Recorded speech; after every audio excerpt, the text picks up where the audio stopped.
Se essa mãe já tivesse um comportamento agressivo com o filho e a avó tivesse ciência disso, qualquer pessoa com sapiência, no primeiro choro da criança, teria ido para a cozinha.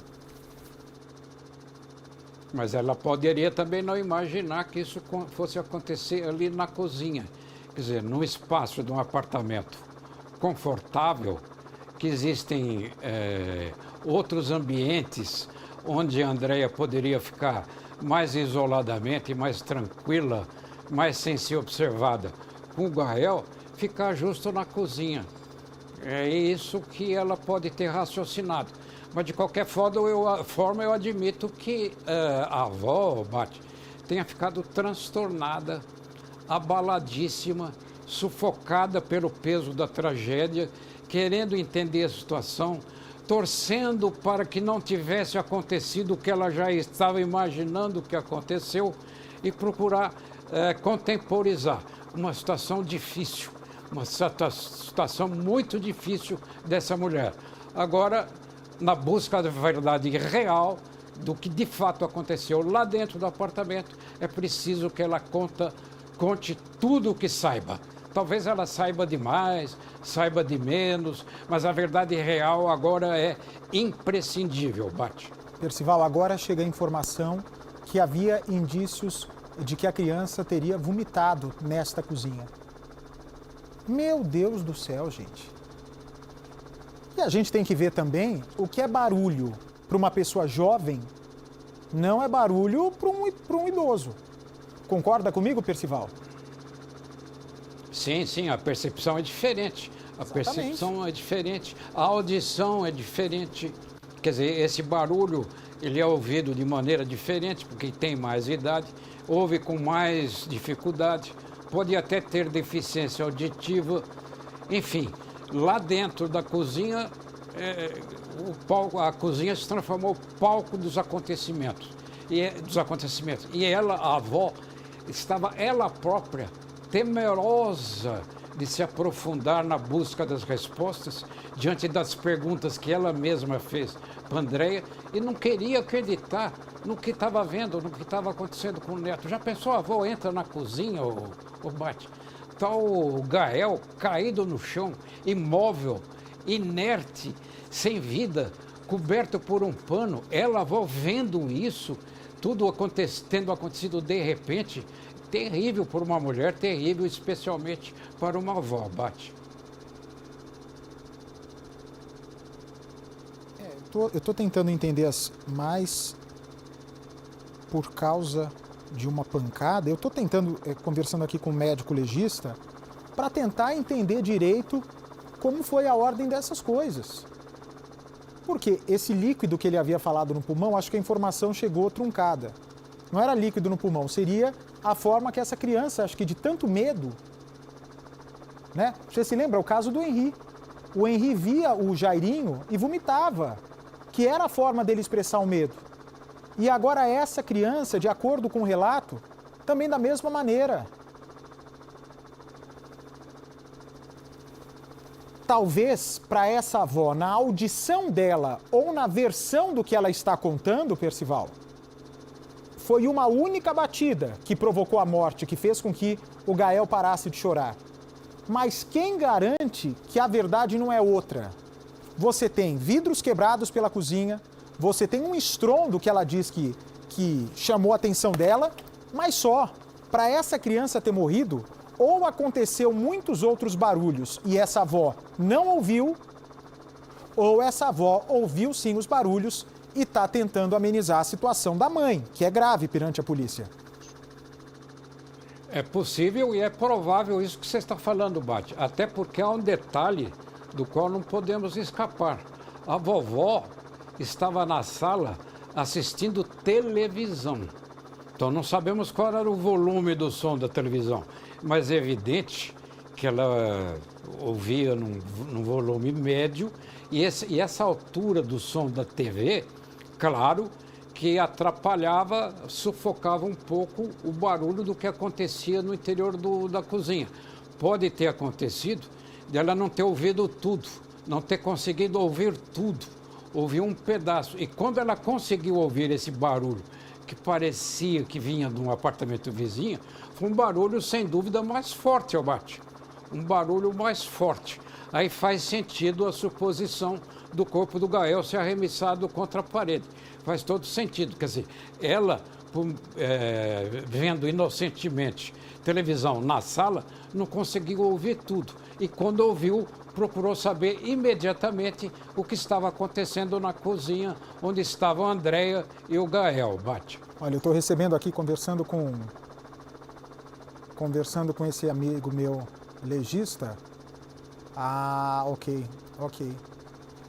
Pois é, esse médico legista, amigo meu, que não é do caso, mas que está respondendo minhas perguntas, o que ele explica, né? A situação do líquido, né? Do vômito, é o seguinte: a pancada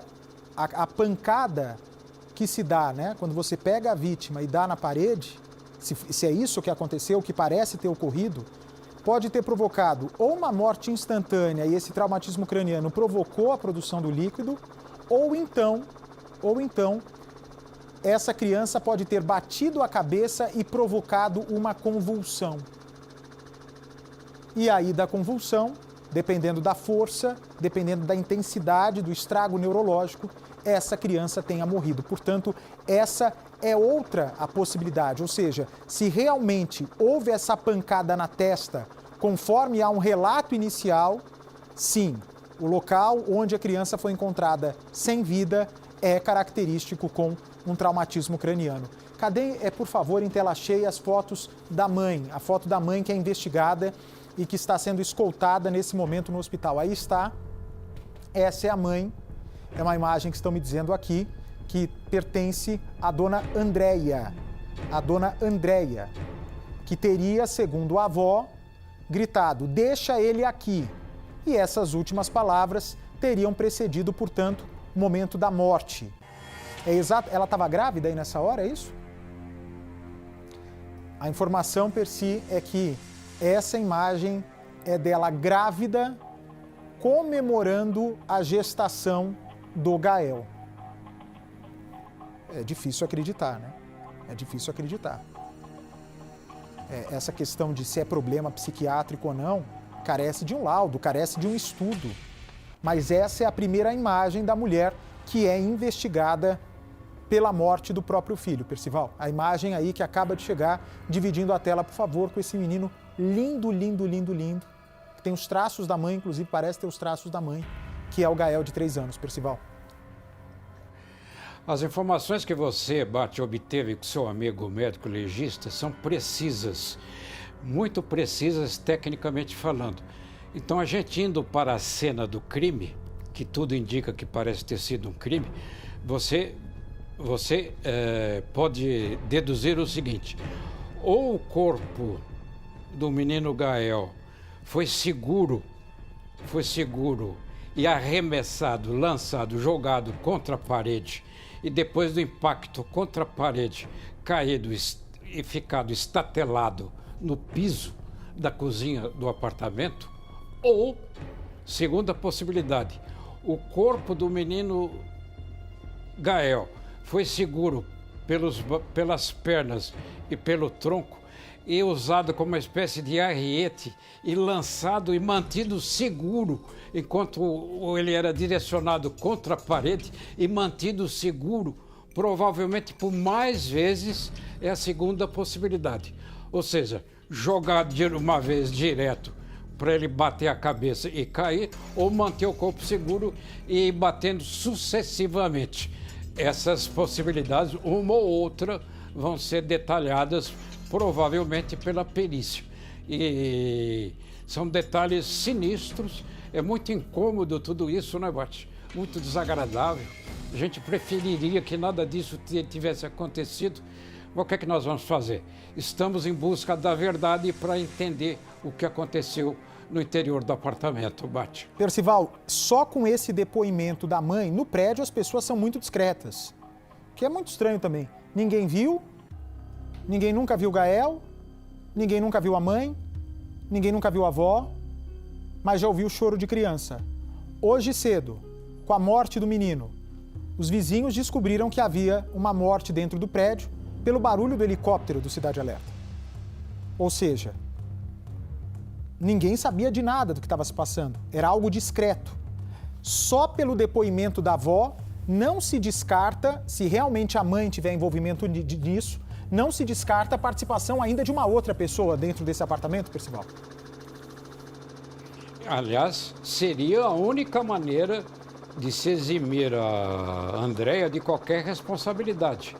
A única maneira seria você constatar, comprovar, provar que uma terceira pessoa esteve no interior do apartamento, praticou um crime e se retirou e saiu.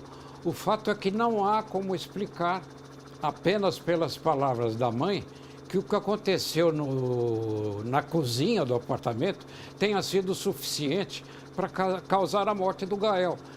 Jamais aconteceria tudo aquilo lá. Tudo isso foi provocado. Foi usado algum instrumento cortante com o qual se pudesse golpear fortemente. Essa região da testa que você descreveu, pelo boletim que você tem aí nas mãos, quer dizer, a região frontal é uma região vulnerável. E, aliás, uma região, veja o detalhe, Bate, compatível, a região frontal, a região da testa, com arremesso do corpo do menino contra a parede. Ou seja, a cabeça do Gael teria sido direcionada contra a parede. Foi a cabeça que bateu, provocando esse traumatismo. Faria sentido com tudo que foi apurado até aqui.